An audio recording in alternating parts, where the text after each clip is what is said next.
मेरे प्यारे देशवासियों, नमस्कार। आज 2025 की पहली मन की बात हो रही है। आप लोगों ने एक बात जरूर नोटिस की होगी, हर बार मन की बात महीने के आखिरी रविवार को होती है, लेकिन इस बार हम एक सप्ताह पहले चौथे रविवार के बजाय तीसरे रविवार को ही मिल रहे हैं, क्योंकि अगले सप्ताह रविवार के दिन ही गणतंत्र दिवस है। मैं सभी देशवासियों को गणतंत्र दिवस की अग्रिम शुभकामनाएं देता हूं। साथियों, इस बार का गणतंत्र दिवस बहुत विशेष है। ये भारतीय गणतंत्र की 75वीं वर्षगांठ है। इस वर्ष संविधान लागू होने के 75 साल हो रहे हैं। मैं संविधान सभा के उन सभी महान व्यक्तित्वों को नमन करता हूं, जिन्होंने हमें हमारा पवित्र संविधान दिया। संविधान सभा के दौरान अनेक विषयों पर लंबी लंबी चर्चाएं हुई। वो चर्चाएं संविधान सभा के सदस्यों के विचार, उनकी वो वाणी हमारी बहुत बड़ी धरोहर है। आज मन की बात में मेरा प्रयास है कि आपको कुछ महान नेताओं की ओरिजिनल आवाज सुनाऊं। साथियों, जब संविधान सभा ने अपना काम शुरू किया तो बाबा साहब आम्बेडकर ने परस्पर सहयोग को लेकर एक बहुत महत्वपूर्ण बात कही थी। उनका ये संबोधन इंग्लिश में है, मैं उसका एक अंश आपको सुनाता हूं। So far as the ultimate goal is concerned, I think none of us need have any apprehension. None of us need have any doubt. But my fear, which I must express clearly, is this. Our difficulty, as I said, is not about the ultimate future.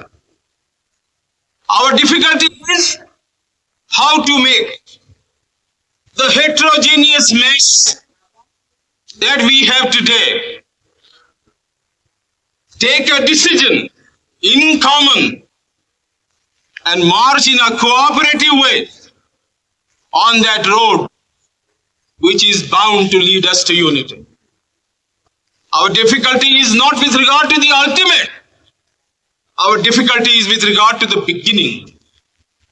साथियों, बाबा साहब इस बात पर जोर दे रहे थे कि संविधान सभा एक साथ एक मत हो और मिलकर सर्वहित के लिए काम करे। मैं आपको संविधान सभा की एक और ऑडियो क्लिप सुनाता हूं। ये ऑडियो डॉक्टर राजेंद्र प्रसाद जी का है, जो हमारी संविधान सभा के प्रमुख थे। आइए डॉक्टर राजेंद्र प्रसाद जी को सुनते हैं।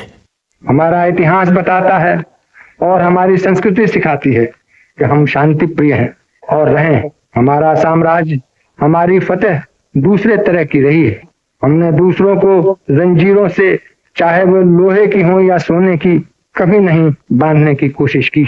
हमने दूसरों को अपने साथ लोहे के जंजीर से भी ज्यादा मजबूत मगर सुंदर और सुखद रेशम के धागे से बांध रखा है, और वो बंधन धर्म का है, संस्कृति का है, ज्ञान का है।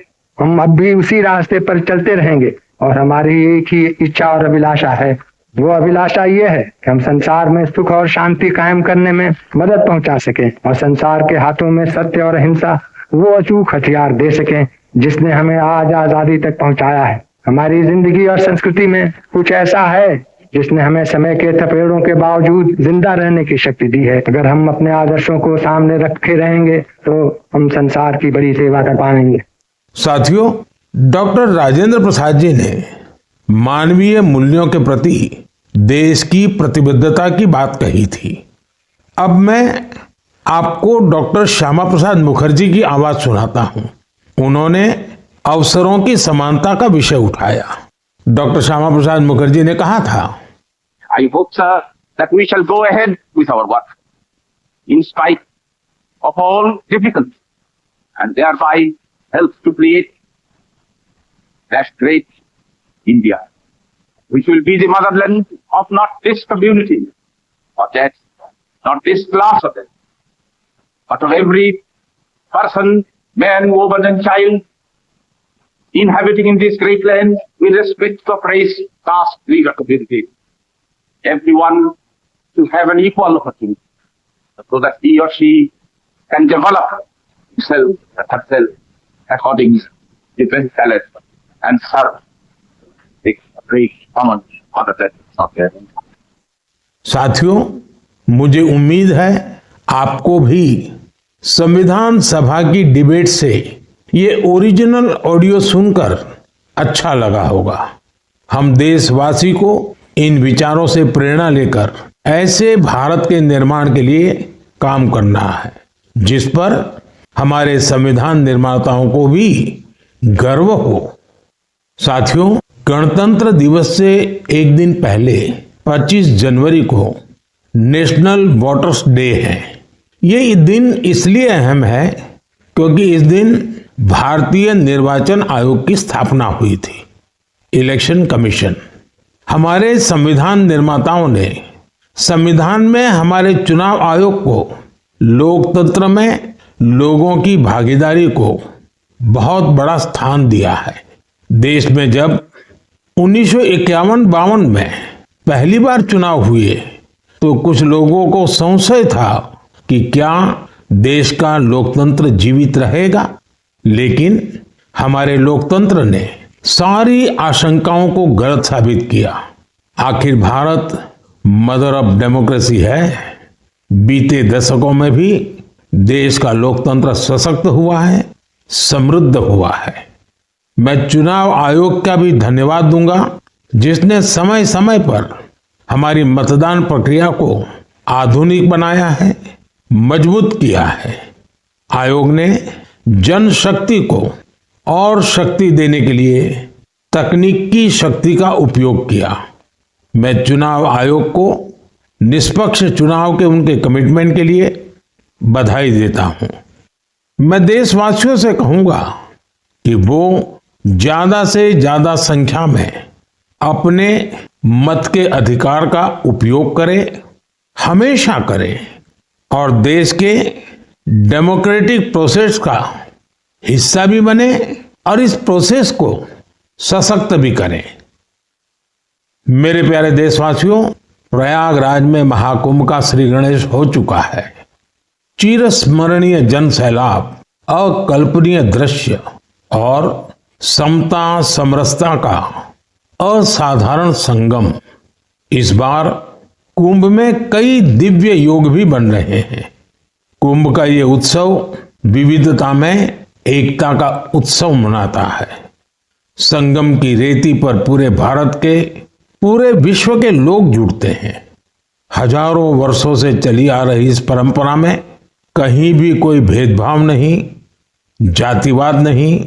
इसमें भारत के दक्षिण से लोग आते हैं, भारत के पूर्व और पश्चिम से लोग आते हैं। कुंभ में गरीब अमीर सब एक हो जाते हैं। सब लोग संगम में डुबकी लगाते हैं, एक साथ भंडारों में भोजन करते हैं, प्रसाद लेते हैं। तभी तो कुंभ एकता का महाकुंभ है। कुंभ का आयोजन हमें ये भी बताता है कि कैसे हमारी परंपराएं पूरे भारत को एक सूत्र में बांधती हैं। उत्तर से दक्षिण तक मान्यताओं को मानने के तरीके एक जैसे ही है। एक तरफ प्रयागराज, उज्जैन, नासिक और हरिद्वार में कुंभ का आयोजन होता है, वैसे ही दक्षिण भूभाग में गोदावरी, कृष्णा, नर्मदा और कावेरी नदी के तटों पर पुष्करम होते हैं। ये दोनों ही पर्व हमारी पवित्र नदियों से, उनकी मान्यताओं से जुड़े हुए हैं। इसी तरह कुंभकोणम से तिरुक्कड़ियूर, कुड़वासल से तिरुचेरै अनेक ऐसे मंदिर हैं जिनकी परंपराएं कुंभ से जुड़ी हुई हैं। साथियों, इस बार आप सब ने देखा होगा कि कुंभ में युवाओं की भागीदारी बहुत व्यापक रूप में नजर आती है और ये भी सच है कि जब युवा पीढ़ी अपनी सभ्यता के साथ गर्व के साथ जुड़ जाती है तो उसकी जड़ें और मजबूत होती हैं और तब उसका स्वर्णिम भविष्य भी सुनिश्चित हो जाता है। हम इस बार कुंभ के डिजिटल फुटप्रिंट्स भी इतने बड़े स्केल पर देख रहे हैं। कुंभ की ये वैश्विक लोकप्रियता हर भारतीय के लिए गर्व की बात है। साथियों, कुछ दिन पहले ही पश्चिम बंगाल में गंगा सागर मेले का भी विहंगम आयोजन हुआ है। संक्रांति के पावन अवसर पर इस मेले में पूरी दुनिया से आए लाखों श्रद्धालुओं ने डुबकी लगाई है। कुंभ, पुष्करम और गंगा सागर मेला हमारे ये पर्व हमारे सामाजिक मेलजोल को, सद्भाव को, एकता को बढ़ाने वाले पर्व है। ये पर्व भारत के लोगों को भारत की परंपराओं से जोड़ते हैं और जैसे हमारे शास्त्रों ने संसार में धर्म, अर्थ, काम, मोक्ष चारों पर बल दिया है, वैसे ही हमारे पर्वों और परंपराएं भी आध्यात्मिक, सामाजिक, सांस्कृतिक और आर्थिक हर पक्ष को भी सशक्त करते हैं। साथियों, इस महीने हमने पौष शुक्ल द्वादशी के दिन रामलला के प्राण प्रतिष्ठा पर्व की पहली वर्षगांठ मनाई है। इस साल पौष शुक्ल द्वादशी 11 जनवरी को पड़ी थी। इस दिन लाखों राम भक्तों ने अयोध्या में रामलला के साक्षात दर्शन कर उनका आशीर्वाद दिया। प्राण प्रतिष्ठा की ये द्वादशी भारत की सांस्कृतिक चेतना की पुनः प्रतिष्ठा की द्वादशी है। इसलिए पौष शुक्ल द्वादशी का ये दिन एक तरह से प्रतिष्ठा द्वादशी का दिन भी बन गया है। हमें विकास के रास्ते पर चलते हुए ऐसे ही अपनी विरासत को भी सहेजना है, उनसे प्रेरणा लेते हुए आगे बढ़ना है। मेरे प्यारे देशवासियों, 2025 की शुरुआत में ही भारत ने अंतरिक्ष के क्षेत्र में कई ऐतिहासिक उपलब्धियां हासिल की हैं। आज मुझे ये बताते हुए गर्व है कि एक भारतीय स्पेस टेक स्टार्टअप बेंगलुरु के पिक्सेल ने भारत का पहला निजी सैटेलाइट कॉन्स्टेलेशन फायरफ्लाई सफलतापूर्वक लॉन्च किया है। यह सैटेलाइट कॉन्स्टेलेशन दुनिया का सबसे high resolution hyper spectral satellite constellation है। इस उपलब्धि ने न केवल भारत को आधुनिक स्पेस टेक्नोलॉजी में अग्रणी बनाया है, बल्कि यह आत्मनिर्भर भारत की दिशा में भी एक बड़ा कदम है। ये सफलता हमारे निजी स्पेस सेक्टर की बढ़ती ताकत और इनोवेशन का प्रतीक है। मैं इस उपलब्धि के लिए पिक्सेल की टीम, इसरो और इन स्पेस को पूरे देश की ओर से बधाई देता हूं। साथियों, कुछ दिन पहले हमारे वैज्ञानिकों ने स्पेस सेक्टर में ही एक और बड़ी उपलब्धि हासिल की।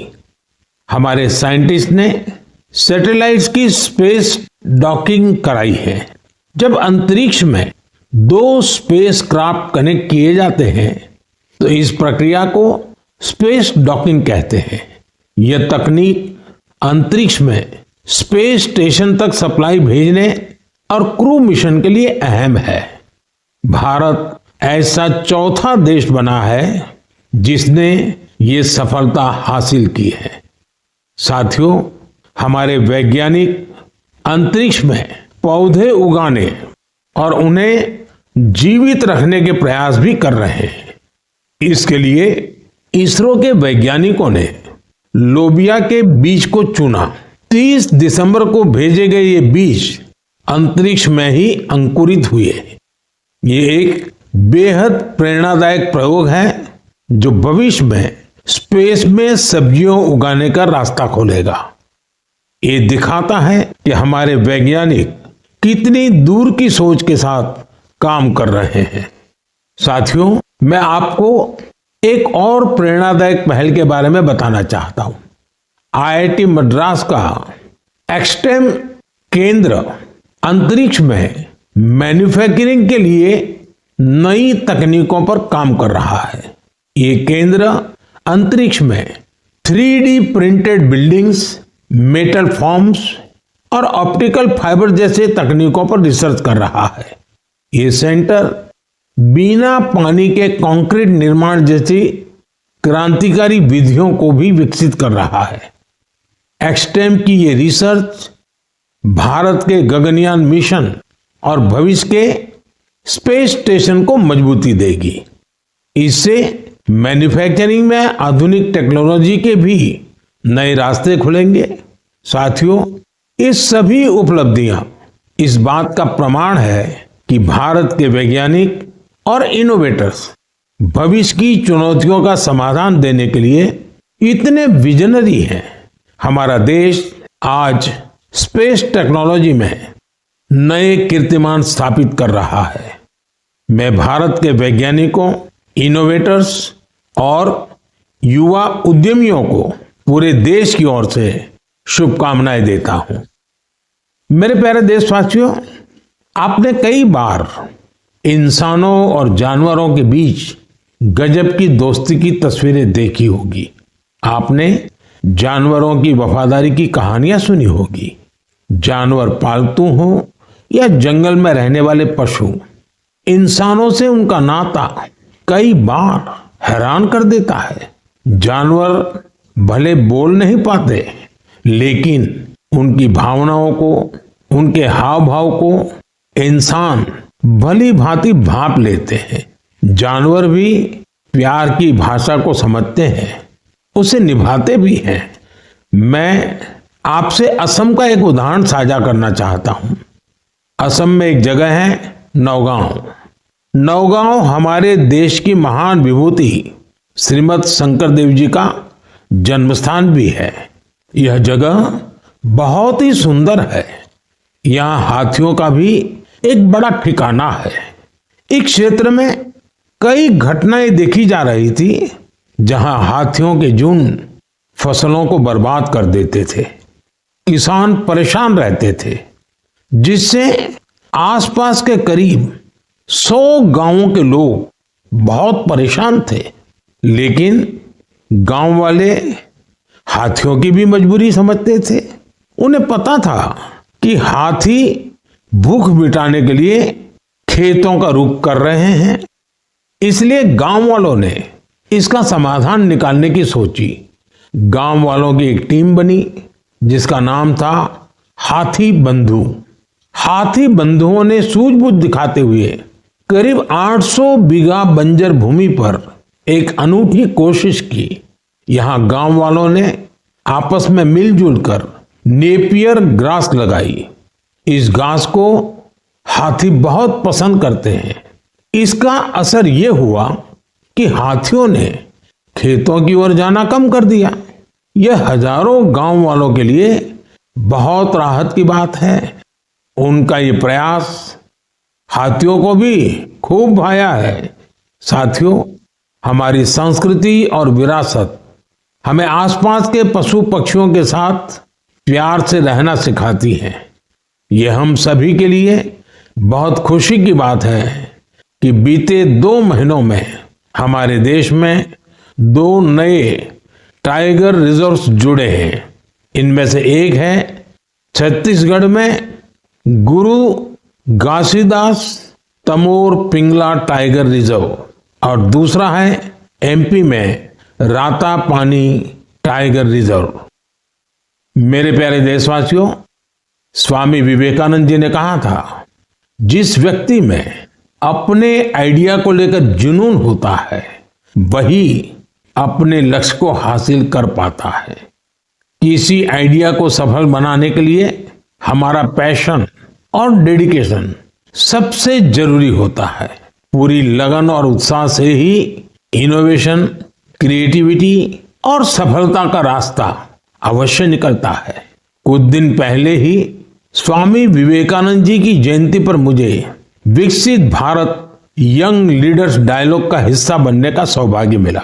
यहाँ मैंने देश के कोने कोने से आए युवा साथियों के साथ अपना पूरा दिन बिताया।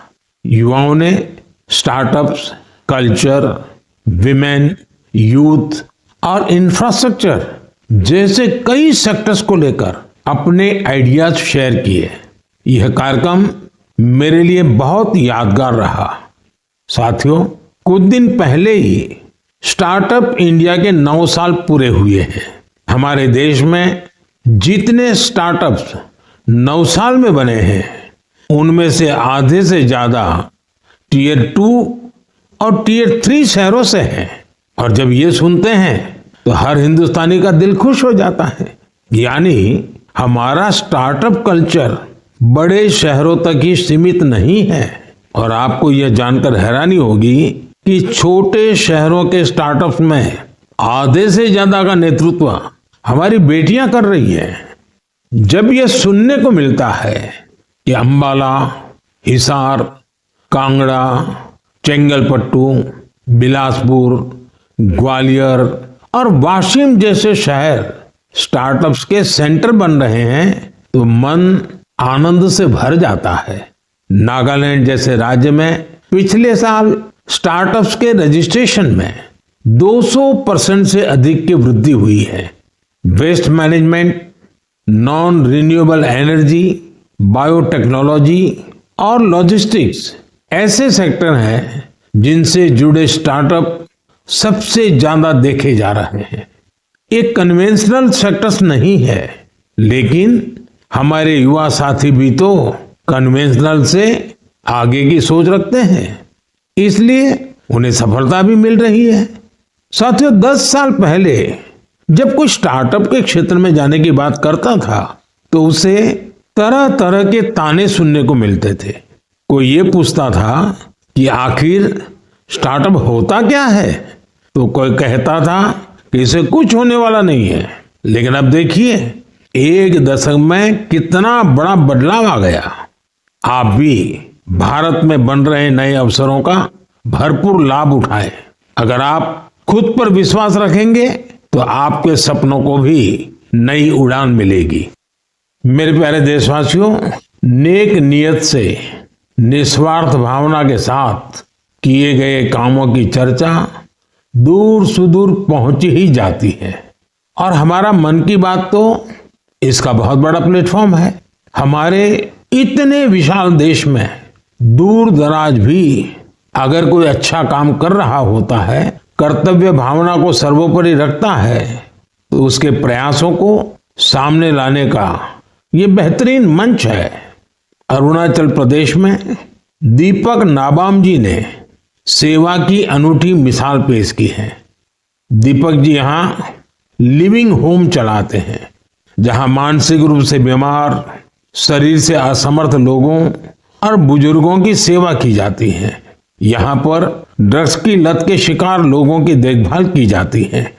दीपक नाबाम जी ने बिना किसी सहायता के समाज के वंचित लोगों, हिंसा पीड़ित परिवारों और बेघर लोगों को सहारा देने का अभियान शुरू किया। आज उनकी सेवा ने एक संस्था का रूप ले लिया है। उनकी संस्था को कई अवार्ड से भी सम्मानित किया गया है।